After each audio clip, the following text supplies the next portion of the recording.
Hey guys, my name is Quori-Tyler, aka QT, aka Books with QT, and today I am answering all of the bookish questions that you guys have for me.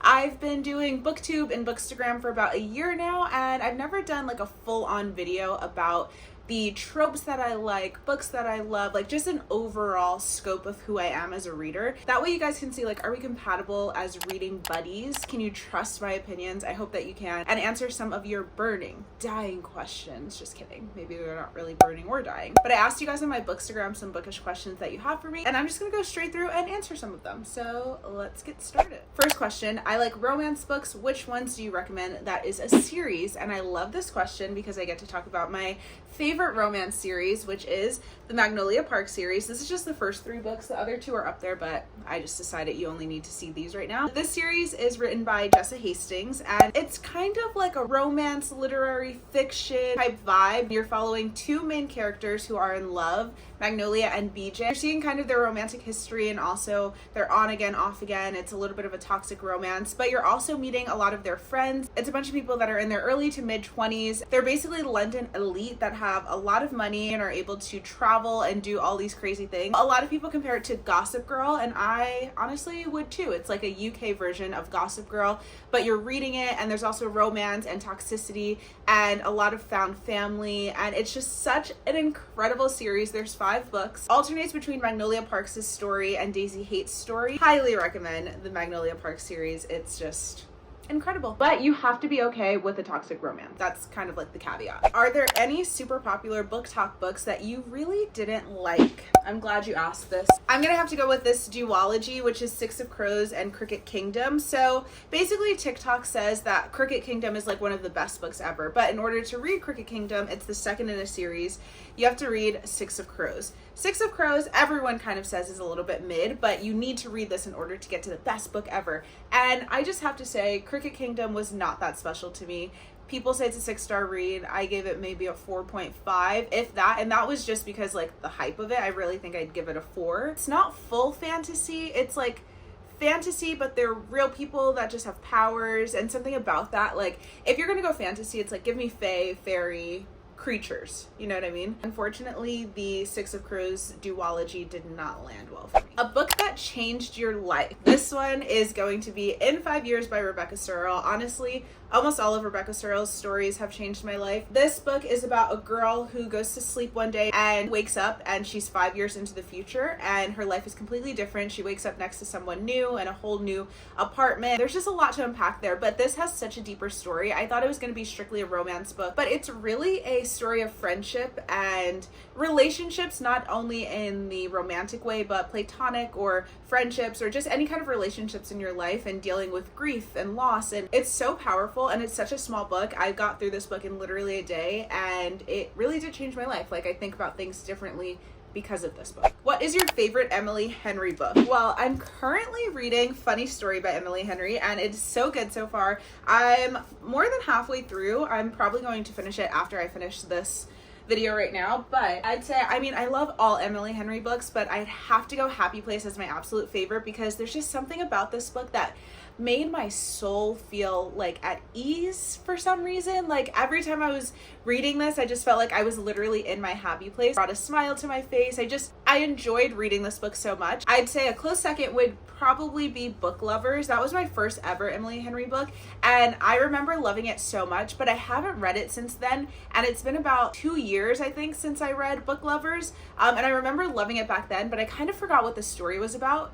But I wonder if I read it again, if that would continue to be my favorite. But I don't know. Emily Henry, Happy Place just sticks in my head. Next, we have 2 Magnolia Parks questions. And like I said before, Magnolia Parks is one of my favorite series. First question is, Julian, BJ, or Christian? Now, to some people, this is a very hard question. To me, it's simple. BJ. BJ is giving soulmate vibes. He says the nicest thing. Magnolia says the nicest things about BJ. To me, there's no competition. It's just BJ's world, and we're just living in it. I'm not gonna lie, I've never really understood the lore of Julian.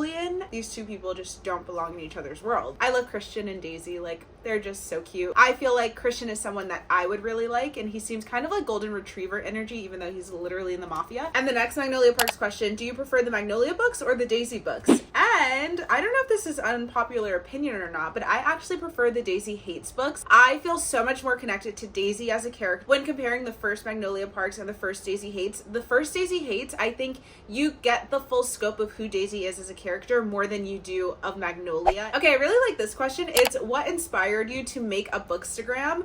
And honestly, don't know. I mean, obviously I love creating content. For my job, I work in digital marketing, graphic design, video editing, all of that stuff. And then I started loving books, but I started with watching some booktubers because it would just come up on my YouTube feed. I was watching like Destiny, Sarah, Haley Pham, like all of those people. And then I started following them on Instagram and I realized there's this whole other book world. And I was following some of the book accounts from my main account, but then I was like, wait, what if I created my own bookstagram account and then I just can follow all book people and then my whole feed on that account will be book people. So really I started it as a way for me to follow other bookstagrammers so that I can just have a full feed full of book recommendations and like book girlies and things that we love all together. And then I realized like I love creating content, so I might as well create some book content. When I first started my bookstagram, I was getting not a lot of traction to it. I was getting a few likes and comments, mostly from my family and friends that had followed me because I posted about it on my personal page, but I wasn't really like big in the bookstagram world. Not that I am now, but now I'm a little bit more of like a bookstagrammer, like officially. So yeah, I really love creating book videos, book content, book TikToks, all of that stuff. In short, the reason I started my bookstagram was so that I can be a part of the book community online. Someone said, what is the best trope? And honestly, for me, I'd have to say Friends to Lovers. I think the best Friends to Lovers I've ever read is Powerless by Elsie Silver, which is the third book in the Chestnut Spring series. I will never stop talking about this book. This is how Friends to Lovers should be done. They are childhood friends. Also, hook, line, and sinker is a Friends to Lover that I feel like this book in general doesn't get talked about enough, but this one is a really good one too. Enemies to Lovers is great because there's a lot of tension and stuff. Sometimes it's like, you're not gonna make me believe that these two people actually like each other. But Friends to Lovers, it's like, oh my gosh, they love each other like on a friendship level, and then now it's romantic too.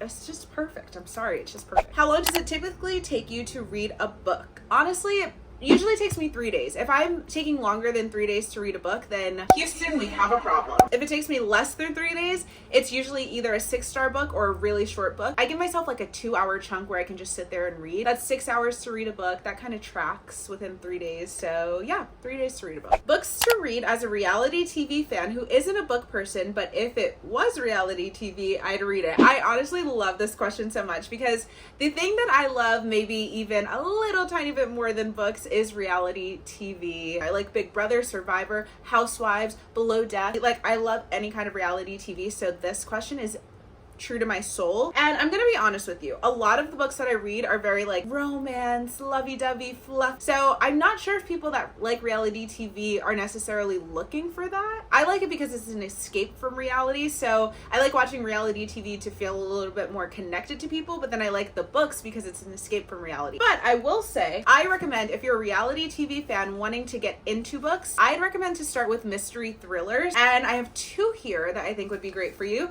First is A Good Girl's Guide to Murder. This one's such an easy read. That's the thing too about starting to read, no matter what kind of fan you are. Start with an easy book that's going to make you feel like, wow, I can read pretty fast. And this one you can read very fast. It's a pretty short book and the text is pretty big. You're kind of trying to figure out who killed the person that got killed in this book. I don't know. I feel like mystery thrillers maybe feel a little bit more real than a romance, and it's not as like fluffy and in the clouds. And then second, I would say None of This Is True by Lisa Jewell. This is great too if you're a podcast fan or a docu-series fan, because this book is written as a docu-series that is investigating what happened during a podcast. So I don't know, it's like kind of going back and forth in the timeline. I think as a reality TV fan, you appreciate kind of the drama in this. How do you choose your next book? Do you have a pre-chosen list? Honestly, no, I do not. I don't have like TBRs or anything like that. Even like you can see my bookcase here, and I have some books like on the side here. I have books in there that I've never read before. So I don't even separate the books that I've read from the books that I haven't read. I really don't know. I just get inspiration. Once I finish a book, I'm like, okay, what do I feel like reading now? I don't have like a set thing of what's next, but I do own a lot of books that I haven't read yet. So it's kind of like I'm in a library and I get to pick my next read. And that's like my favorite part. Honestly, when I get to the end of a book, like the last 50 pages, I read it so fast because I'm just excited to get to the next book. Yeah, I just get inspiration from like TikTok, Instagram, all of that stuff, and then I buy a bunch of books that I can just have here ready to go when I'm ready to read them. Who are your auto-buy authors? Emily Henry is one for sure. Also, Abby Jimenez, who wrote this beautiful book that I loved last year, Yours Truly. Abby Jimenez just has great writing. She's one of the first authors that I ever really read multiple books by when I first started my reading journey in 2021. She's just an incredible writer, and I feel so connected to her characters. A book you had high hopes for because it was hyped on social media but was disappointed. So obviously Six of Crows kind of falls into that category, but also it's actually another fantasy book, Cruel Prince. This one is really hyped up on TikTok, especially like early days of BookTok, but it really fell flat for me. I had no interest in reading the next one. I was so bored the whole time. This one, like I said, if it takes me more than 3 days to read a book, we have a problem. And this one took me maybe like 2 weeks to get through. Like, I seriously could not care less. I can't even tell you what the storyline was about, honestly. I just remember being bored. Bookish icks. I love this question. One of my biggest bookish icks is, they kind of like coincide, but the first one is when a man in a book calls someone that they just met, or maybe they are just starting to flirt with, baby. Like, do not call me baby. First of all, I think I hate the pet name baby, no matter what, if you're in a relationship or not. But especially when you guys like literally just met yesterday, it possibly could make me stop reading the book. I'm not gonna lie, if it like takes over. And then my second bookish ick is, I'm someone who doesn't love spice, honestly. Like, I don't mind reading a book that has spice in it, but I'll probably skim through or like skip the spicy scenes. I don't mind it. Like, I'm not like, oh my gosh, I can't read this book because it has spice in it. But I hate when the spice is the only reason in a romance book that these two people should be together. If you take the sex scenes out of the book, it will actually not make any sense that these two people are together because their only chemistry is when they're having sex. I hate that in a book. Like, I need there to be a stronger foundation in a romance book for why these two people need to be together. Do you have a reading routine? Blanket, music, etc. I love this too because I love watching reading vlogs just to see people's reading setup. I have a few different things that I do. So if you know me, I always have to have noise or something going on. Like, I need to be multitasking at all times. It's probably really bad. Like, it's actually like psychotic that I do that, but I'll usually put on a show. Like right now, actually, when I'm reading, I've been watching Reba, and it's because I've watched all of Reba before, so it's not like I'm interested in what's going on and I need to look at the screen. I'll just put it on at a really, really low volume, but it's kind of like muffled and I can hear a little bit of their voices in the background, and that kind of comforts me while I read. It makes me feel like I'm not alone. So I always put on like a comfort show on really low. I lay in my bed and I have my blanket on top of me. I have this like furry blanket that I always put on top of me, and it's just so cozy. Sometimes I listen to music, but not often, because music I often want to sing along to. So I'll listen to music if it's like no words in the song, or it's songs that I don't know. Like, I'll put on a random playlist. Honestly, I love this question so much, and I want to know what your guys' reading routine is. So comment below what your reading setup is. Which book character do you despise more than any other? I mean, if you've read ACOTAR and you don't despise Amarantha more than anyone in this whole planet of books, then did you really read ACOTAR? Like, Amarantha, if I see Amarantha in the streets, this is me. No, honestly, like, as soon as I read that question, I was like, Amarantha. Also, if you haven't read ACOTAR, like, now is your chance to get on the bandwagon while the train is hot. I don't even know if that's the sentence or that's the way I'm supposed to say it, but basically, like, if you haven't read it already, like, now is the time. And if you like it, you move on. If you don't like it, okay, but at least you read a book, right? So what's your rating scale for every book? This is a good question, and actually at the beginning of 2024, I decided to write in my notes exactly what my scale was going to be, because I felt like before this, I had just been rating, like, top of mind. I'm like, oh, that book feels like a 3, that one's a 4, and then I would look back at my year of reading and be like, wait, why did I rate this book higher than this one, even though I liked this one more? So I realized I didn't really have a scale. I have it in my notes somewhere. Okay, so I have my reading ratings in my little notes. Also, this is my old phone because I'm filming on my current phone, so I was scared that I wouldn't have it. But 1 star means DNF, what's even happening? Basically, I can't even finish this book because it's so bad. I've only had like 1 star before, and it was One Italian Summer by Rebecca Searle, which is actually the same author of one of my favorite books in 5 years, and a few of my favorite books. I actually love Rebecca Searle's writing, but for some reason, One Italian Summer just didn't do it for me. 2 stars, barely got through it, but maybe someone else would like it. So it's like, I don't really like it. It's not sitting well with me, but I could see a world in which someone else likes this book, but I can't see a world in which anyone really gives this book a 5-star. 3 stars means good book and I would recommend to a new reader. So maybe it's a book that's like nothing to like make you feel something, but enough to make me want to recommend it to someone who maybe hasn't read anything else and doesn't have like a scale of what a good book is versus not. An example of that I think would be Night Shift, which is like a Wattpad book by Annie Crown. That one was just kind of like, okay, this is a book and it's like good enough and I'd recommend it to people. 4-star means loved it, would go out of my way to tell someone about it. So this means after I finish the book, I would text my friends that I know like to read and be like, you need to read this book. 4-star, I mean, there's so many. What can I give you? A Good Girl's Guide to Murder. Like I read this book and I was like, this is a really good book. I think other people should read this book and I should recommend it to people. And then 5-star means I've never felt this feeling before. Honestly, I like the way I like talked about it. I've never felt this feeling before. I mean, we have Happy Place, A Court of Thorns and Roses, Powerless by Elsie Silver, Every Summer After. Like I honestly have a good amount of 5 stars. And speaking of that, I just did a video last week about my favorite 5-star reads. And the last question is, how do you get back into reading after stopping for a while? This is a very good question, especially for me right now, because I stopped reading for about 2 months and I'm just kind of getting back in the swing of things. Number one, what I would say is if you were reading a book and you kind of stopped halfway and then you stopped reading for however long and then you want to get back into it and you feel like you have to pick that book back up, kind of get that out of your head, because maybe that book is the reason that you stopped reading, because you weren't into it that much. Don't force yourself to read something that you're not interested in. Go to a book that's very highly anticipated, will be a 5-star read for you, or one that you've seen everyone talk about is really good. Or pick a really short book. But yeah, there's a few things you can do to get out of a reading slump, and I actually have a TikTok about it. I'll put the link to it in the description below, because a lot of people actually commented on those videos too to say like what they do to get out of book slumps or books that they recommend for that. I'd say don't stick to a book that you're not liking to read. Like find the book that's gonna make you feel like you want to continue reading. So even if it means you read a few chapters of one and don't like it and move on to the next, I think that's fine, because you can always go back to a book. Like it's not going anywhere. So those were most of the questions. I didn't answer every single one that I got because you guys actually sent in a lot, but those are some of my recommendations of books and kind of just getting to know me as a book girly and what kind of books or characters or tropes I like. I hope that you liked that video. It was really fun to answer some of your questions and I feel like we're a little bit more connected now. If you have any more questions for me, just follow me on my Bookstagram account. Love Bookstagram, love books, and I love you. So give this video a like, comment. What did we say we're going to comment again?